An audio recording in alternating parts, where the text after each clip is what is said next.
Thank you.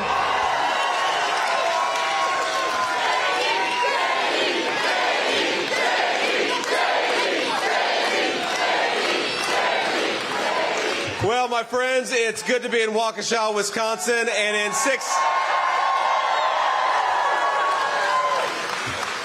16 days, we're going to turn this community red, we're going to turn the state of Wisconsin red, and we're going to make Donald Trump the next president of the United States. Now, this crowd is fired up, and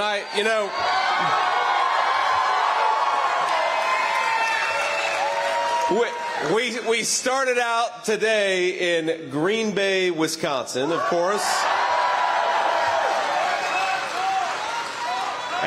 And I told my team it is a high-risk proposition to come into Wisconsin on a Sunday when the Packers are playing a home game, because either we're going to have a fired-up crowd or a really pissed-off crowd. Today we got a fired-up crowd because the Packers won. They brought it home, and I'm grateful for them.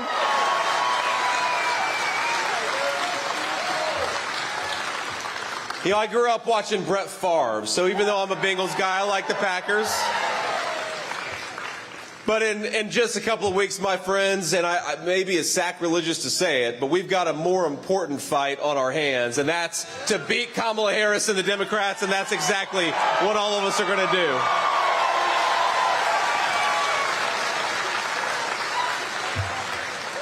Now, I got to say, I've come to actually feel a little sorry for my Democratic colleague, Tim Walz, who's running with Kamala Harris. No. Think about it. Think about it. I've got the easiest job in American politics, and he's got the hardest job in American politics. Tim Walz has to try to convince the American people that Kamala Harris hasn't been vice president for the last 3.5 years. Tim Walz has got to try to convince people that Kamala Harris didn't cast trillions of dollars in new spending, which shot inflation through the roof and made groceries unaffordable for American citizens. Tim Walz has got to convince the American people that Kamala Harris actually knows what she wants to do as president of the United States, and I just don't think anybody's buying it. Now, I, on the other hand, have the easiest job because I just have to remind people that when Donald Trump was president, inflation was 1.5%. It's pretty good. I just have to remind people that when Donald Trump was president, take-home pay was rising faster than it had in 40 years in the United States of America. And I just have to remind people that when Donald Trump was president, the southern border was secure and America was safe. And thank God for that.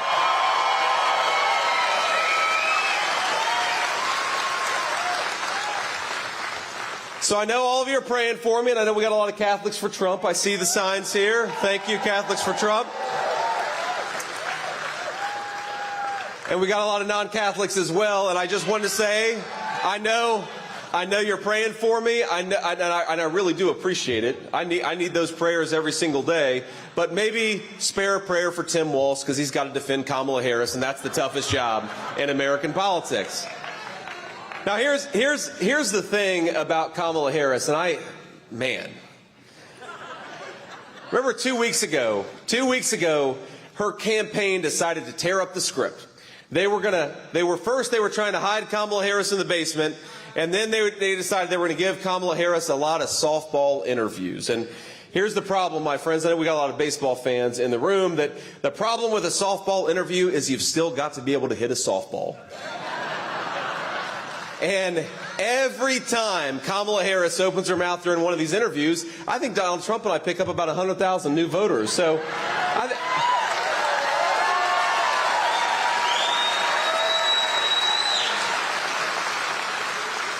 now, you've seen the polls. They suggest that Donald Trump and I have got the momentum. I don't believe the polls. I don't believe the polls when they're good. I don't believe the polls when they're bad. But what I do believe is in the wisdom of the people of Wisconsin. And I don't think they're going to give Kamala Harris a promotion.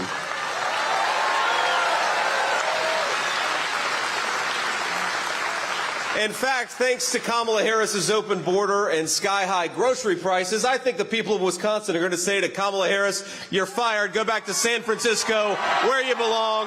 We want Donald Trump as our president.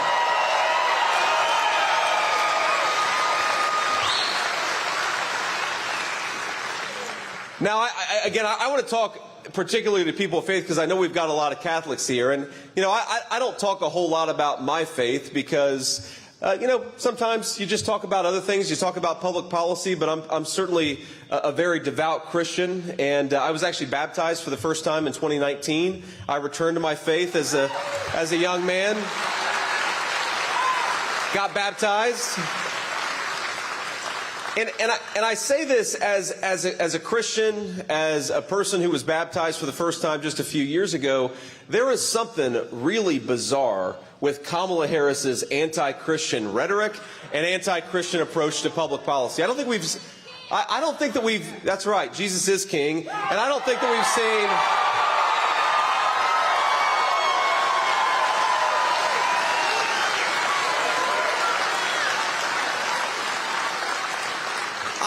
I don't think that we've seen anything like this in modern American politics. You saw this video that Gretchen Whitmer, we know Gretchen Whitmer is, she's the governor of Michigan.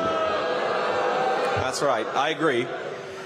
But Gretchen Whitmer does this really bizarre thing where she acts like she's given somebody communion, but it's a Dorito.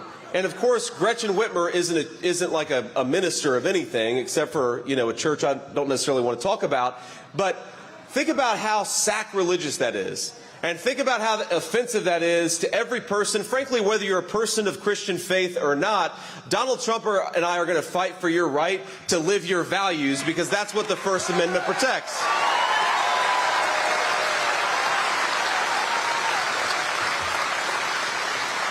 And I think whether you're a Christian, a Catholic, or any other faith or no faith at all, when you see an American leader, when you see a surrogate of Kamala Harris insulting people of the Christian faith, I think that we should say to every single one of those people, you're fired, we're not giving you any more power, we're going to respect Christians, we're going to respect all people of faith.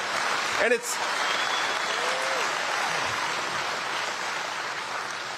it's not just, look, it's not just the symbolism. It's not just what they do, it's also the way that they've governed over the last couple of years. Remember, Kamala Harris has supported suing Catholic nuns to force them to perform procedures that violate their conscience. I think that's ridiculous. I think we're a big enough country where we can actually respect the right of people of faith to live according to their conscience and not try to force Kamala Harris's progressive values down their throat. Isn't that right? We're a big enough country to respect one another.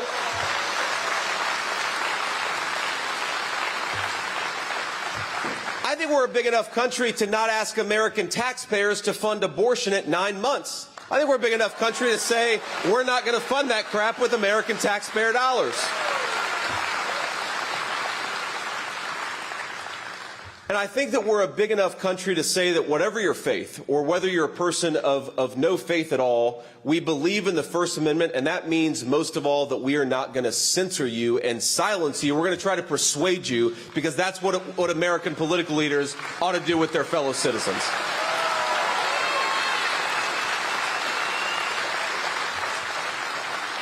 And that's really, my friends, I think what really sets, there's so many things that set, of course, Kamala Harris and Donald Trump apart, but I think that what you'll never hear Donald Trump say is that you should be prevented from saying something because I disagree with it.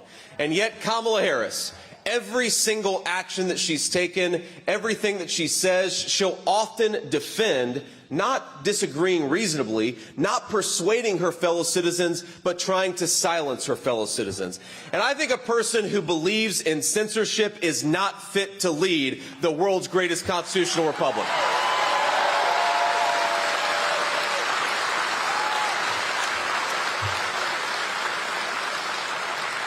And you see this censorship attitude a lot of different ways, my friends. You see it when they try to use big tech to silence stories that they don't like. You saw it a few years ago when they were trying to make 3-year-olds wear masks at preschools, and they censored anybody who said, you know, maybe this is a dumb idea. And where you see it today, I think, in the modern American political debate is that if you dare to believe in a secure southern border, Kamala Harris and her goons will call me a racist for daring to believe in American borders. Now, here's the crazy thing about this is people of common sense, black, white, brown, we believe in secure southern borders because we love this country and we want it to be secure. That is not a racist belief, that's a common sense belief.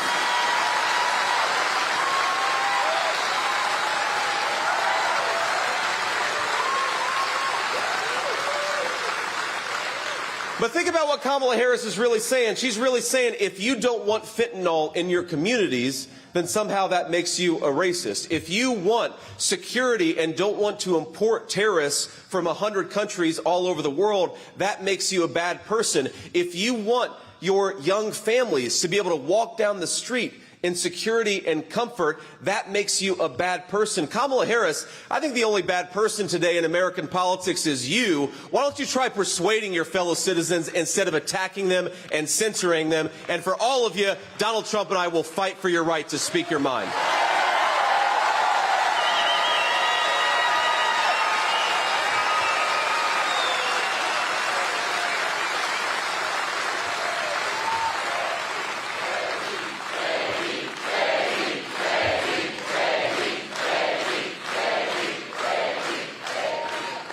Now, I think the reason why Kamala is so obsessed with censorship is because her economic record is not something she wants to debate.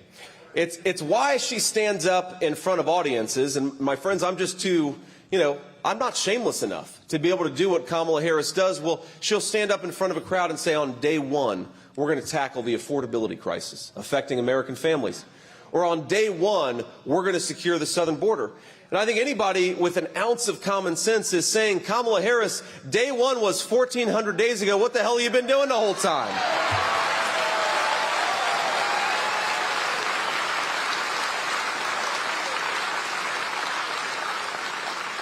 But think about where her economic policies have led for Wisconsin families. You know, the average Wisconsin family is spending $1,000 more per month to afford what they could have afforded when Donald Trump was president. The average Wisconsin family has been cost almost $30,000 by increased costs because of Kamala Harris's inflationary policies. Wisconsin families are paying more than $3 a dozen for eggs. They're paying the highest milk and bread prices that we've seen in this state in a very, very long time. The reason Kamala Harris is running away from her record and attacking Donald Trump is because she hasn't done a damn thing for the people in this room, and we can't let her forget it.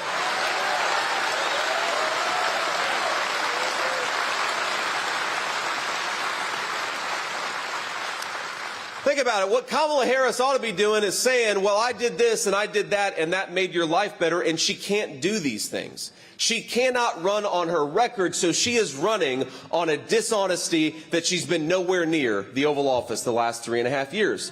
Even though for 3 years we all saw her on TV bragging that she was the last person in the room when disastrous decisions were made, even when we saw her bragging for years that she was casting the tie-breaking votes on some of the worst pieces of the Biden administration policy, now you talk to Kamala Harris and you would think that she had never even met Joe Biden, much less served as his vice president for 3.5 years. And another way of thinking about this is Kamala Harris, her entire campaign is betting on the fact that she can lie to the American people. She's betting on all of us being dumb, and I think we're a hell of a lot smarter than Kamala Harris gives us credit for.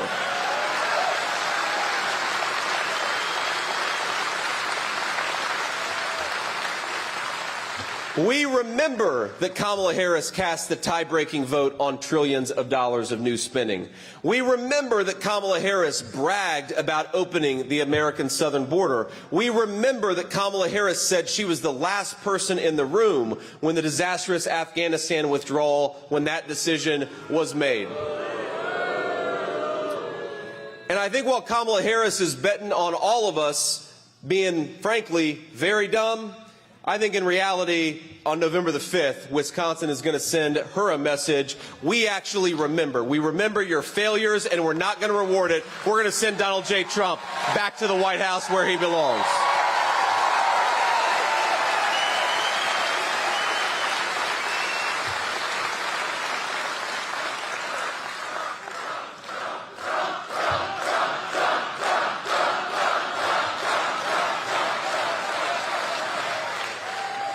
Now, I want to say just a few more things, then we'll take some questions from the press. But first, I want to give some shout outs to. It's okay. Some of them are okay. It's all right. We got some local reporters back there. We got some good people. I want to give a shout out because you guys have, in the state of Wisconsin, you have some of the best local leadership, and I want to give these guys some credit. And importantly, my dear Senate colleague, the guy who frankly saw the COVID craziness before most people, the great Senator Ron Johnson. Where is Ron at? Where's Ron? He's okay. Well, Ron was supposed to be here, but apparently he's not here. So I want you all to remember the next time you see Ron Johnson, say, JD's pissed off at you because you didn't even show up and he gave you a shout out. Now, of course, the problem, and there's only really one problem with Ron Johnson, it's that he doesn't have a true partner who is a fighter for the state of Wisconsin. And I think that not only are you all going to send Donald Trump to the White House, you're going to send Ron Johnson a very good partner. You're going to send him Eric Hovde to the United States Senate. Eric.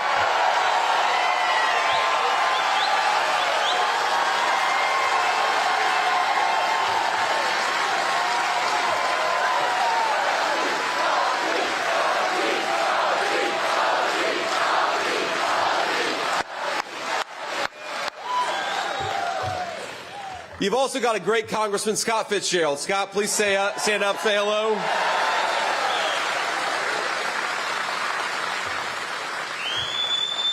Now, what all of us are going to do, now Scott's in Washington, I'm in Washington, Eric Hovde's going to be in Washington. Here's what we're going to do to serve the people of Wisconsin and the people of this country. And let's just do a little contrasting with the record of Kamala Harris and what Donald Trump is going to do, because frankly, he already did a lot of it already, and we're just going to double down on those successes in the next 4 years. Now, Kamala Harris, her economic plan, she is explicitly running, bragging about the fact that she wants to raise taxes on Wisconsin workers and reward countries that steal our jobs and ship American manufacturing overseas.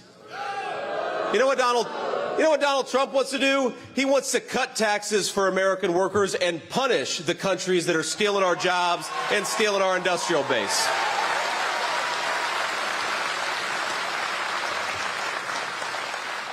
Kamala Harris has bragged about undoing Donald Trump's 94 executive orders that secured the southern border. She's promised to give Medicare to illegal aliens, and in some cases it's already happening. Which, by the way, if you want to bankrupt Medicare and throw a generation of American elderly citizens into poverty, you do exactly what Kamala Harris is promising to do. We are going to save Medicare and save Social Security by making sure it goes to American citizens.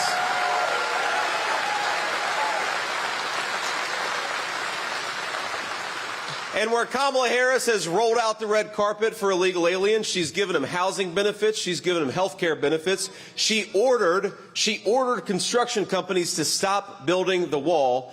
Donald Trump's approach to illegal immigration is a little bit different, and it's very simple. If you're in this country illegally, pack your bags, because in 4 months you're going back home.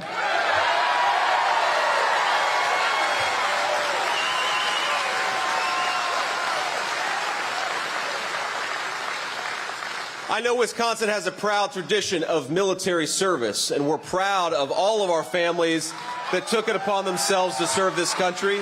If you're in the audience, thank you for your service.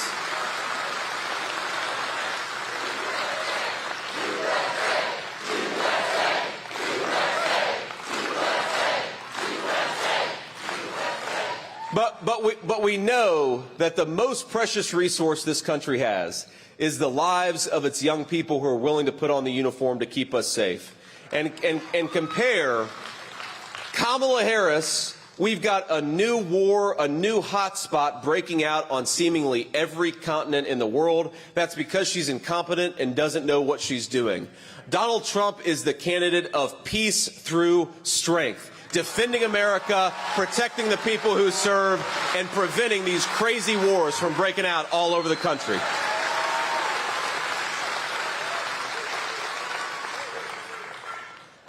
Kamala Harris is the candidate of anti-Christian and anti-Catholic bigotry. She brags about it. That's her policy record. Donald Trump is the candidate of defending your First Amendment right to practice your faith however you want to, because this is the United States of America, and we believe in religious liberty in this country.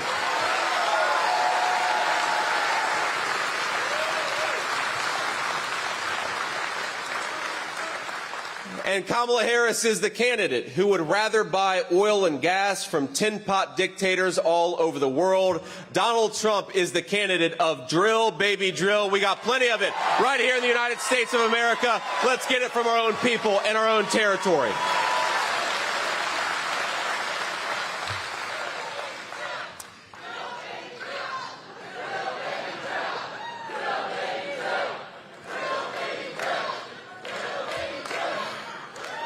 I've seen so many interviews of President Trump, and they ask him specifically, what is your plan to lower the cost of housing, lower the cost of food, lower the cost of everything? And of course they ask Kamala Harris that same question. When Kamala Harris is asked that question, she says, well, I grew up in a middle-class family. Or she'll say, well, when I worked at McDonald's, I was really good at making the hash browns. And you say, well, what the hell does that have to do with lowering the price of groceries for American families? We want a plan, not some empty political slogan. And I hate to say it, President Trump, he's made it hard for Kamala Harris to run for president, but he made it a little bit harder. Because I don't know if you saw today, he went and worked at McDonald's for about 15 minutes.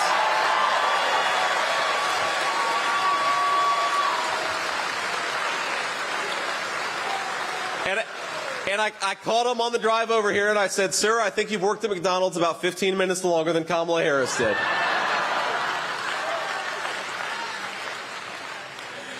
But look, here's why the energy thing is so expensive. I'm going to go on a little tangent here. Is that okay? Think about it. If you're building a house, one of your main expenses is the lumber, the building materials that get delivered to the job site. And if the truck driver who's delivering that stuff is paying 50% more for diesel, then all of us are paying more for housing. If you're buying groceries, the truck driver who gets those groceries to the grocery store is paying 45% more for gasoline, then we're all paying more for groceries. Not to mention the effect when you increase energy costs, it makes American farmers, it makes it harder for them to grow and do what they need to do. So our plan, put simply, to lower prices on everything from groceries to housing is to unleash America's brilliant energy sector. Let these folks do what they do best, and all of us are going to prosper because of it.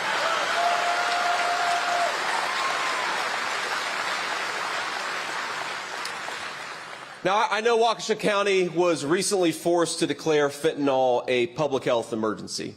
And a lot of you know, I know the opioid addiction problem firsthand. My mom struggled with addiction for a very big chunk of my early life. That's one of the reasons why my grandmother helped raise me, is because for a lot of time my mom was unable to take care of me.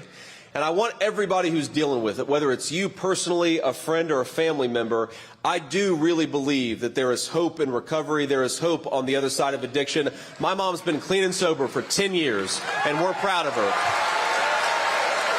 Thank you, Pastor.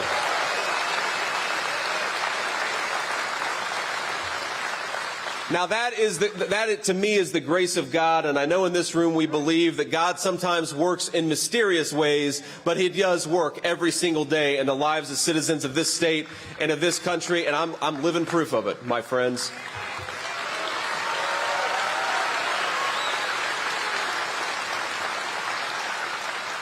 But while we pray to God for recovery, and we fight every single day for those of our loved ones who are getting caught up in this stuff, wouldn't it be nice to have a president of the United States who stopped this poison from coming into our country in the first place?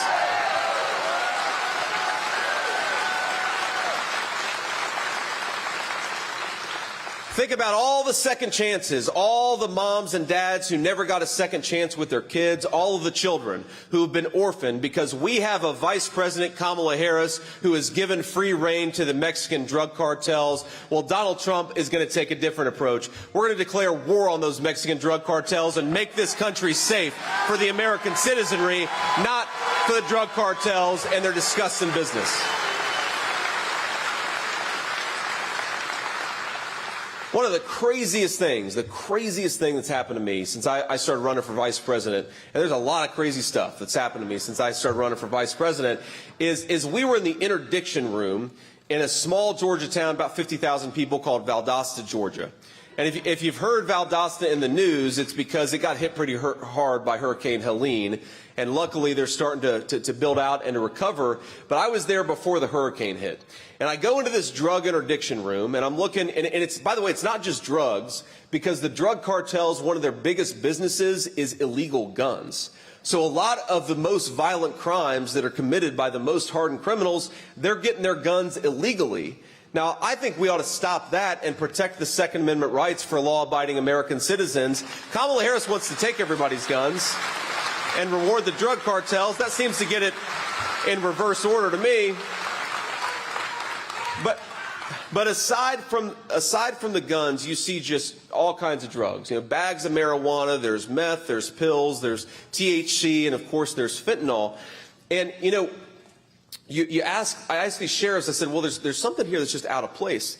There's a box of candy, you know, like a Nerds candy, Sour Patch candy. And I'm like, what is that? That doesn't belong here. And the sheriff told me that this is actually THC and fentanyl that had been manufactured to look like children's candy so the cartels would make it easier to get into our country in the first place. And I think all of us know what's going to happen is that an innocent American child is going to pick up a packet of candy on a playground, and they're going to pay for it with their life because Kamala Harris refuses to do her job. And I want all the parents, all the grandparents, everybody who's been affected by this epidemic to know that when Donald Trump is back in the White House, you will have a fighter for your security, your safety, and your children's future.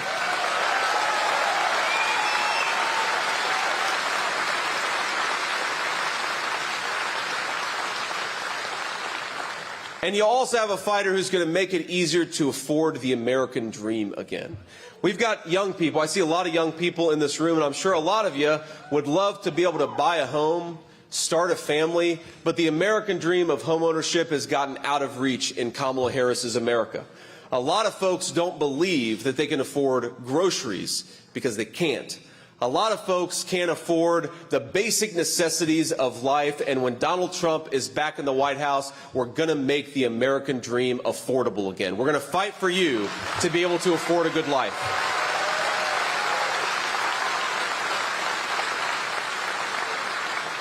Because while Kamala Harris seems to be motivated by public policy that puts the interests of illegal aliens over American citizens, Donald Trump is motivated by a very simple principle, that if you are here legally and you work hard and play by the rules, you ought to be able to afford a good life in this country that all of us love, and we're going to fight for that future every single day. But you got to get us there first.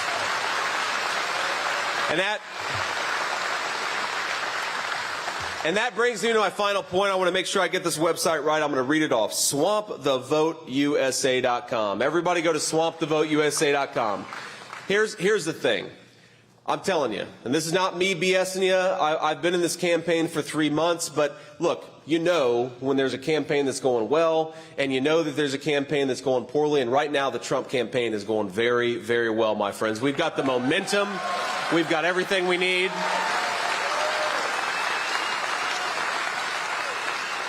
But we have got to keep at it for the next 16 days, because think about this. We're never going to get a fair shake from the corporate media.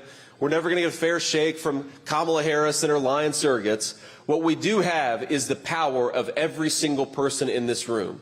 So whether it's texting all your friends, whether it's sending emails, whether it's Instagram or X or whatever social media that you use, I want you to try to be a force multiplier over these next 16 days, because I don't just want you to take yourself to the polls. I want every single person in this room to get 9 of their friends and family to the polls with them, because if you do that, we're going to win, and Donald Trump is going to be the next president of the United States.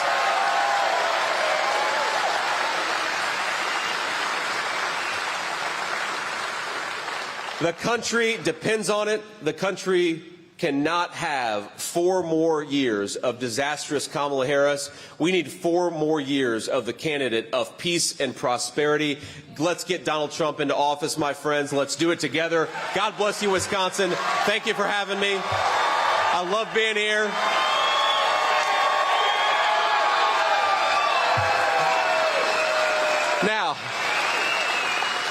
We're not quite done.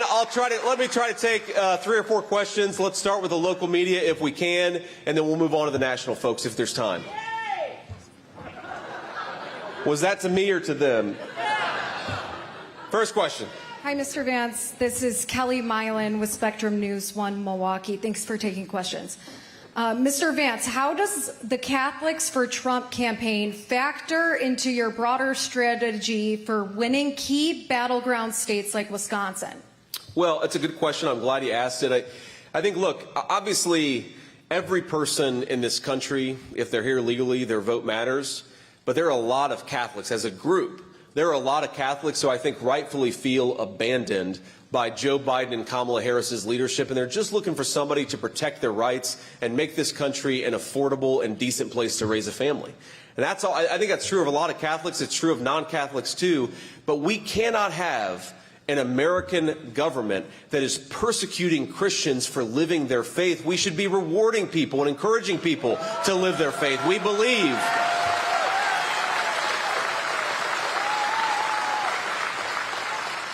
Look, you've got people of faith all across the state of Wisconsin who are doing detox facilities for people who are suffering from drug addiction who wouldn't be able to get help were it not for those people of faith. You've got food banks and soup kitchens that are being run in this state every single day because people of faith are living Jesus' greatest commandment,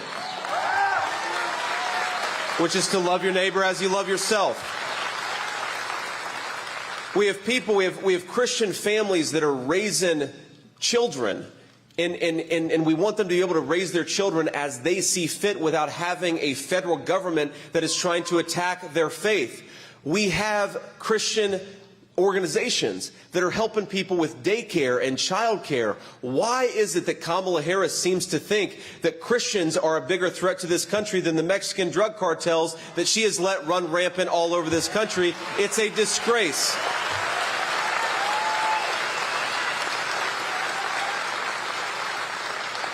But look, I think as a political matter, because so many Christians are sick of being told by their government that they're not welcome in their own country, I think Christians are going to turn out in a very, very big way for Donald Trump on November the 5th. And if they do, if Christians get out there and vote, we are going to win, my friends. It's that simple. Next question. Good afternoon, Senator Chuck Quirmbach of WUWM Radio. I had a question for you about Liz Cheney. Vice President Harris and Liz have an event coming up in Brookfield, just a few miles from here, Monday night. That was for Liz Cheney, okay. Not for you, sir. But go ahead and ask your question. Well, either way, sir, but what's your opinion of Liz Cheney? That's too easy. That's too easy.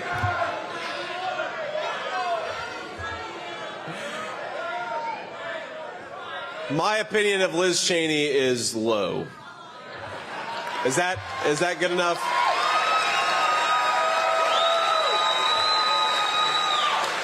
Look, I have friends. My dear friend is running not too far from here for U.S. Senate for the state of Indiana, Jim Banks, former friend of Liz Cheney. We got a lot of good Jim Banks fans here. I've known a lot of people in Washington who served with Liz Cheney, and what they will tell you to a person is that Liz Cheney is motivated by an obsessive hatred of the people who cost her Wyoming congressional seat. She is not motivated by a love of this country. She's a resentful, petty, small person, and if Kamala Harris wants to parade her around, she's welcome to.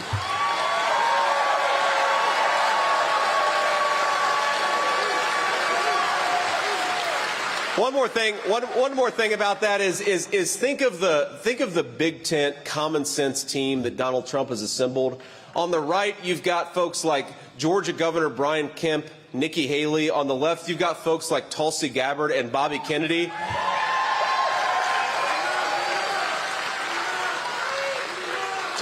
Tulsi Gabbard, who picked Kamala Harris apart in her debate so badly that Kamala Harris dropped out of the Democratic presidential contest a few years ago. I think I speak for everybody in this room. We'd much rather have Tulsi Gabbard than Liz Cheney, so that's a trade we'll make every day and twice on Sunday. Next question. Hi, Senator Vance. Emily Pofall from WISN 12 News here in the area. So early in-person voting starts in Wisconsin on Tuesday. Given what your running mate has said about absentee voting leading to fraud, do you only want people to early vote in person? And does that hinder the Republicans' effort to get out the vote? I think President Trump has been very consistent on this, and I'm going to be very consistent on it. We want people to vote in every single way that they can. We want every vote to count. We want get out there and vote. Vote by mail, vote absentee, vote early, vote on Election Day. Here's all that President Trump has said is in the past. Look, in the past, me and President Trump have both said this. I don't like election season. I like Election Day. But as Donald Trump has said, it is what it is. And if the Democrats are going to use every method of voting possible, then the Republicans, we've got to do it too. We've got to take advantage of the options that are given to us. And so we're going to keep on fighting for election integrity. We're going to keep on trying to pass things like the SAVE Act, which would make it harder for illegal aliens to vote in our elections. We believe in that.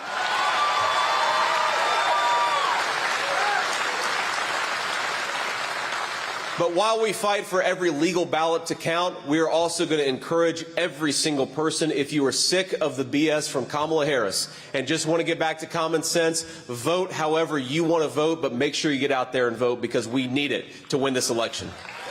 Next question. And we'll take a couple more here. Mr. Vance, Bria Jones with Fox 6 News, Milwaukee. I have a question for you. Good evening. You said that you believe in the wisdom of the people of Wisconsin. In this moment, what words of wisdom would you share with undecided voters? Well, that's a good question. I appreciate that, Bree. I guess that what I would say to undecided voters, ma'am, is, look, we have the best country in the world. We got the best people, the best natural resources, but we have got broken leadership that is holding this state and holding this country back. We could do so much better. We could make groceries more affordable. We could make housing more affordable. We could secure that southern border. We could lower violent crime in our communities. We've got the will and we've got the talent to do it. We've just got to get Kamala Harris out of the White House. That's what I would say to those undecided voters is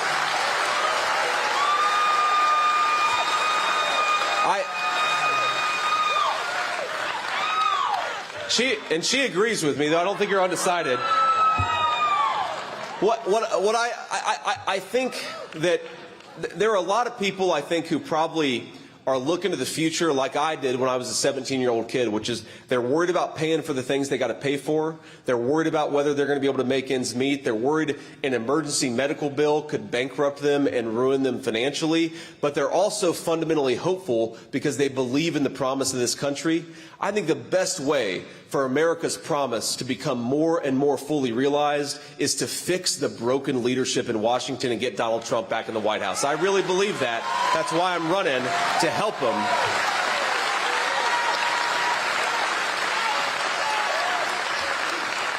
And so, ma'am, I just encourage those swing voters. Are you better off than you were 4 years ago? Because if the answer is no, and I think for most Wisconsinites the answer is no, then let's get Donald Trump back in the White House. That's my pitch. Thank you for your question.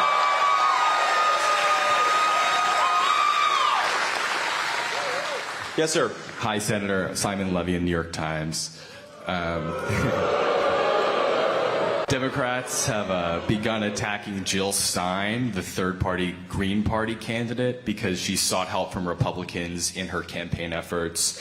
I'm just curious what you make of her candidacy. Do you think she's playing spoiler? Do you hope she siphons support from Harris? Well, look, the Jill Stein thing is interesting because the Democrats will attack Jill Stein while at the same time attacking, or they're trying to keep Bobby Kennedy on the ballot, even though Bobby Kennedy's already endorsed Donald J. Trump. So I think the Democrats, if they're worried about spoilers, they ought to look in the mirror because Bobby Kennedy had a hell of a lot more support than Jill Stein ever did, and they're trying to prevent him from getting off the ballot. Look, I honestly, I don't know much about Jill Stein. I obviously don't think she's going to get a whole lot of votes, but my attitude is the best person to vote for is Donald J. Trump, and the second best person to vote for is anybody not named Kamala Harris. So I don't really care what people do after that.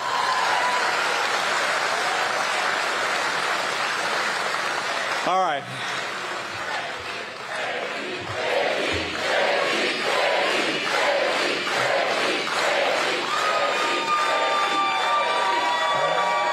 So let me leave you with just a couple of final thoughts. Number one, I want you to go home, and again, whether it's text message, social media, whatever you use, or use all of it, get out there and talk about why you're voting for Donald Trump and why you want your neighbors to do the same. That's request number one, okay? Request number two, especially with some of our elderly folks, people who are finding it harder to get the polls, don't just encourage them to go out there and vote. Make a plan to help them vote. You know, I've got family members who, trust me, none of us want on the road, my friends. And we've got other family members who are helping to make sure they've got a plan to drive them to the polls on or before Election Day. I hope you all do that, because we got to win this race and we got to count on everybody's vote in order to do that. But the third thing I want to do is I'm going to embarrass, speaking of family members, I've got my big cousin and her family. She's more like my big sister. We've got Rachel Vance in the room. Rachel, where are you? Well, okay, she was sitting right here. Apparently they pulled her backstage because we're getting ready to wrap up. But Rachel, I love you. Thank you for being here, and thanks for spending some time in the beautiful state of Wisconsin. Now, Rachel's from Texas, so she doesn't necessarily believe that Wisconsin weather is always this nice in late October. But I'm telling you, every time I come to town, the weather is perfect. So just make me vice president. I'll come back all the time, and we can always have beautiful weather in the state of Wisconsin.